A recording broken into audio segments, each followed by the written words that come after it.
वसुदेवसुतं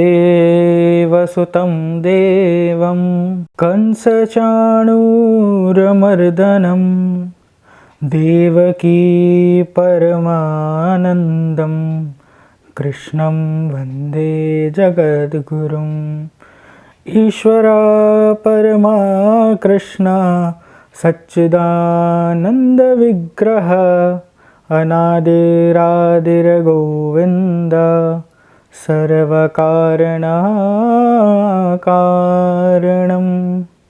हरे कृष्णा दोस्तों, आप सभी का हार्दिक स्वागत है आपके अपने चैनल सनातन चर्चा पर। और जैसा कि आप सभी जानते हैं कि हम श्री कृष्ण जन्माष्टमी के उपलक्ष्य में अपने इस चैनल पर भगवान श्री कृष्ण के प्राकट्य की लीला श्री कृष्ण जन्म कथा का आयोजन कर रहे हैं। और आज उस कथा का वो भाग है जब हमारे श्री ठाकुर जी साक्षात इस कथा में प्रकट होने वाले हैं, भगवान श्री वसुदेव जी और माता देवकी के पुत्र के रूप में। तो हम सब ने पिछली बार चर्चा की थी कि किस प्रकार कंस को भी भगवान श्री कृष्ण के आगमन के संकेत मिलने लग गए थे और वो सोते उठते जगते बैठते हर समय भगवान का चिंतन करने लगा था। और साथ ही साथ भगवान श्री कृष्ण किस प्रकार माता देवकी के गर्भ में प्रकट हुए थे और देवी देवताओं ने उनकी स्तुतियां करना प्रारंभ किया था। इसी दौरान कंस ने जो है कई सारे असुरों के साथ संधि कर ली थी, जैसे कि पूतना, अघासुर, बकासुर, बाणासुर आदि इत्यादि। इन सब के साथ संधि करके कंस को लगने लगा था कि वो सुरक्षित है, लेकिन मृत्यु से भला कौन बच सकता है। और कंस की मृत्यु स्वरूप सब कारणों के कारण ईश्वर भगवान श्री कृष्ण जन्माष्टमी की रात को, यानी कि भाद्रपद मास के शुक्ल पक्ष की अष्टमी दिन बुधवार को रोहिणी नक्षत्र में माता देवकी के पुत्र के रूप में प्रकट हुए। और भगवान के प्रकट होते ही सारा कारागार देदीप्यमान हो गया। जिस समय भगवान प्रकट हुए उस समय सारी प्रकृति मानो आनंद उत्सव मना रही हो। हर ओर सुगंधित वायु बहने लगी। विद्याधर, गंधर्व, अप्सराएं, चारण आदि इत्यादि भगवान की स्तुति करते हुए नृत्य करने लगे। हर लोक में प्रसन्नता की लहर छा गई। जो भी ब्राह्मण थे जिनके यहाँ पर यज्ञ आदि कर्म कंस के राक्षसों के द्वारा रुकवा दिए गए थे, वो सब भी एकाएक निर्भय होकर अपने यज्ञ आदि करने लगे, जिससे सबको ये संकेत मिला कि अब तारणहार आ चुके हैं। और जब भगवान श्री कृष्ण के सुंदर रूप के दर्शन वसुदेव जी ने किए, भगवान श्री कृष्ण जब प्रकट हुए थे कोई साधारण बालक के रूप में प्रकट नहीं हुए थे, अपितु सुंदर घुंघराली केश राशि और उसमें मुकुट पहना हुआ, मुकुट पर वैदुर्य नाम की मणि जड़ी हुई। भगवान के गले में कौस्तुभ मणि और फूलों का हार था। भगवान का चतुर्भुज रूप था जिसमें शंख, चक्र, गदा और पद्म सुशोभित थे। भगवान के नेत्र कमल के समान और भगवान का रंग मेघ श्यामल था। इस प्रकार का सुंदर रूप देखकर वसुदेव जी जान गए कि उनके यहाँ पर साक्षात परम भगवान परमेश्वर श्री कृष्ण प्रकट हुए हैं। और उन्होंने भगवान के हाथ जोड़कर स्तुति करना प्रारंभ किया। वसुदेव जी कहते हैं कि भगवान आपका जन्म, कर्म, तिरोधान सब कुछ दिव्य है। इसमें कोई भी संदेह नहीं है कि आप हमारे पुत्र के रूप में प्रकट हुए हैं, क्योंकि आप ही कारण सागर में लेटकर कर्णोदाक्षाई विष्णु भगवान बनकर अनंत ब्रह्मांड प्रकट करते हैं। फिर इन अनंत ब्रह्मांडों में से प्रत्येक में स्वयं गर्भोदाक्षाई विष्णु के रूप में अवस्थित होते हैं। और फिर प्रत्येक ब्रह्मांड के भी कण कण में शिरोदाक्षाई विष्णु बनकर व्याप्त होने वाले भी आप ही हैं। और इसी प्रकार से आप देवकी के गर्भ से प्रकट हुए हैं और आप हमारे पुत्र बनकर आए हैं, इसमें तनिक भी संदेह नहीं है। और अब मैं जान गया हूं कि आप हमें कंस के भय से मुक्त करने के लिए ही इस धरती पर आए हैं, जिसने आपके 6 अग्रजों की हत्या कर दी थी। अब आप कृपया कर हमारी रक्षा करें और कंस के भय से हमें मुक्त करें।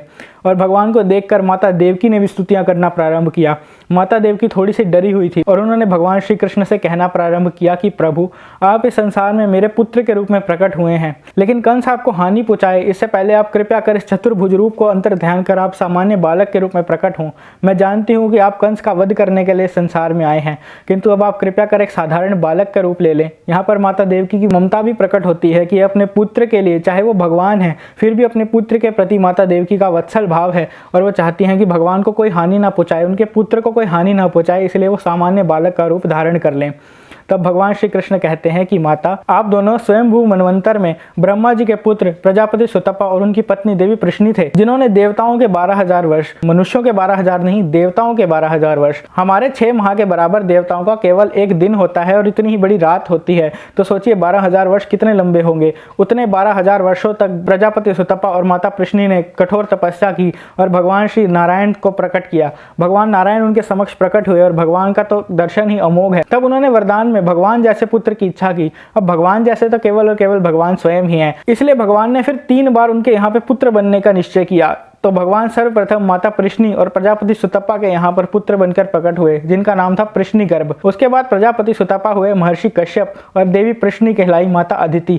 और उनके यहाँ जो पुत्र के रूप में भगवान का अवतार प्रकट हुआ उन्हें उपेंद्र कहा जाता है, क्योंकि इंद्रदेव के छोटे भाई थे। इनकी कद काठी छोटी थी, इसी कारण से इनके भक्त इन्हें भगवान वामन देव के रूप में पूजते हैं, जिन्होंने महाराज बलि के ऊपर अपना तृतीय पग रख के इनको धन्य किया था। और अब साक्षात परम भगवान श्री कृष्ण कोई अवतार नहीं लेने वाले थे, अपितु अपनी समस्त कलाएं, समस्त ऐश्वर्यों और समस्त अवतारों के साथ माता देवकी के गर्भ से प्रकट हुए थे और वह श्री कृष्ण के रूप में प्रकट हुए थे।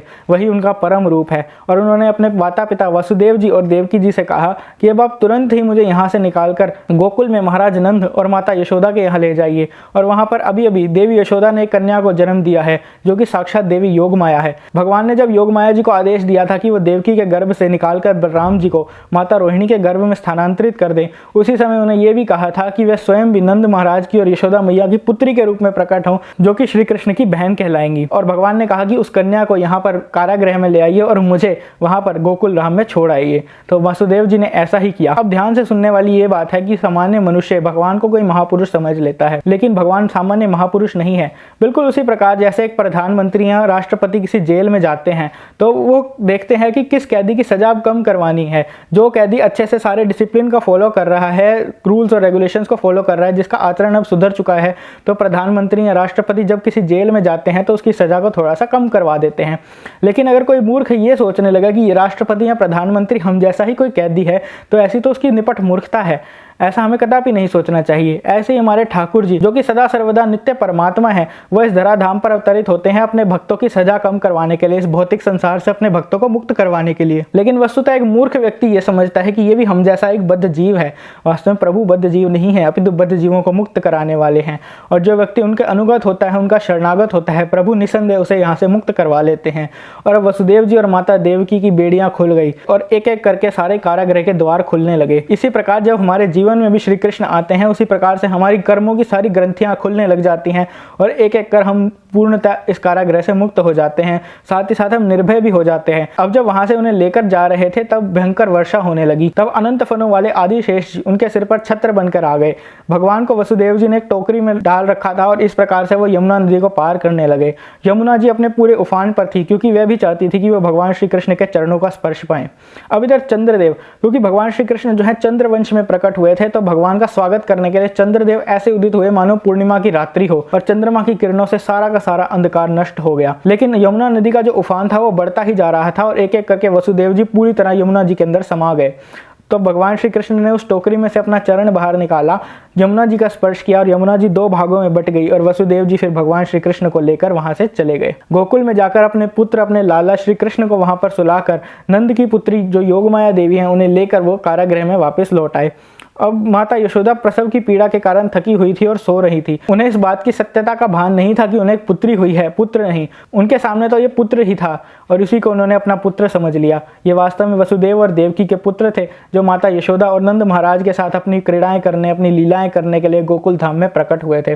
तो इस प्रकार से हमारे ठाकुर जी भगवान श्री कृष्ण इस धराधाम पर प्रकट हुए थे और उन्होंने विभिन्न लीलाएं की। वैसे तो प्रभु की लीलाएं अनंत हैं, हरि अनंत हरि कथा अनंता, लेकिन अभी जन्माष्टमी का महापर्व आ रहा है, इसलिए हमने इसको थोड़ा सा कट शॉर्ट रखकर भगवान की जन्म कथा के विषय में चर्चा करना प्रारंभ किया।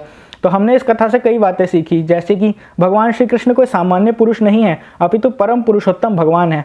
वो नारायण है, वो राम है, वो नरसिंह, वराह, वामन, सब कुछ वो भगवान श्री कृष्ण ही हैं। वही अनंत रूपों के सार हैं। गर्भोदक्षाई, कारणोदक्षाई, क्षीरोदक्षाई विष्णु, सबके स्रोत वही हैं। तो अनंत कोटि ब्रह्मांड के नायक हैं भगवान श्री कृष्ण। साथ ही साथ हमने ये देखा कि भगवान अपने किसी भी भक्त में भेदभाव नहीं करते। भला वो कैसे? जैसे शेषनाग जी के पास अनंत फन है, भगवान ने उन्हें सेवा दी कि वे उनके ऊपर छत्र करें। माता यमुना के पास जल है, तो उन्होंने माता यमुना को सेवा दी कि वे उनके चरणों का पखारें। इंद्रदेव के पास वर्षा है, तो उन्होंने उनको सेवा दी कि वो उनके ऊपर वर्षा करके उनका अभिषेक करें। और चंद्रमा के पास उजाला है, तो उन्होंने चंद्रमा को सेवा दी कि वे अपने आप को प्रखर रूप में उनके समक्ष प्रकट करके उस रात्रि का सारा अंधकार नष्ट कर दें। इस प्रकार से भगवान ने किसी के साथ भेदभाव नहीं किया, हर एक को अपना दर्शन दिया, हर एक भक्त को अपनी सेवा प्रदान की। इस प्रकार से ठाकुर जी हमें भी अपनी सेवा देते हैं, जिसे हमें पूरे उत्साह के साथ करना चाहिए और भगवान के रंग में रंग जाना चाहिए। इस प्रकार से हम भगवान भगवान श्री कृष्ण का प्राकट्य महामहोत्सव जन्माष्टमी को मना सकते हैं। इस दिन हमें उपवास रखना चाहिए, ठाकुर जी के नाम का संकीर्तन करना चाहिए, अधिक से अधिक हरे कृष्ण महामंत्र का जाप करना चाहिए, आचार्यों से भक्तों से भगवान के बारे में सुनना चाहिए। और एक विशेष बात, हमारे आचार्य श्रील प्रभुपाद जी के द्वारा श्रीमद् भागवत के दशम स्कंद को कथा के रूप में लिखकर एक किताब लिखी गई है जिसका नाम है लीला पुरुषोत्तम भगवान श्री कृष्ण, या इंग्लिश में इसका नाम है कृष्णा बुक। तो आप ये कृष्णा बुक या लीला पुरुषोत्तम भगवान श्री कृष्ण, इस पुस्तक को अवश्य लेकर इसको पढ़ें। इसके शुरुआत के जो 3 अध्याय हैं वो भगवान श्री कृष्ण की जन्म लीला के ऊपर आधारित हैं। अगर ये आप मार्केट से परचेज नहीं कर सकते तो आप ये किताब ऑनलाइन भी पढ़ सकते हैं, जिसका लिंक हम आपको डिस्क्रिप्शन में दे देंगे। तो अतः भगवान श्री कृष्ण की लीलाओं को पढ़िए, उनका श्रवण कीजिए, उनका नाम जप कीजिए और धूमधाम से कृष्ण जन्माष्टमी का महामहोत्सव मनाइए। हम आपसे मिलेंगे अति शीघ्र एक नई वीडियो में। आप सभी को श्री कृष्ण जन्माष्टमी की ढेरों शुभकामनाएं, लाला जन्म की अनंत बधाई। हरे कृष्णा कृष्णा कृष्णा हरे हरे, हरे राम राम राम हरे हरे। श्री वृंदावन धाम की जय, समस्त आचार्य वृंद की जय, जगत गुरु श्रील प्रभुपाद की जय, श्री बांके बिहारी लाल की जय।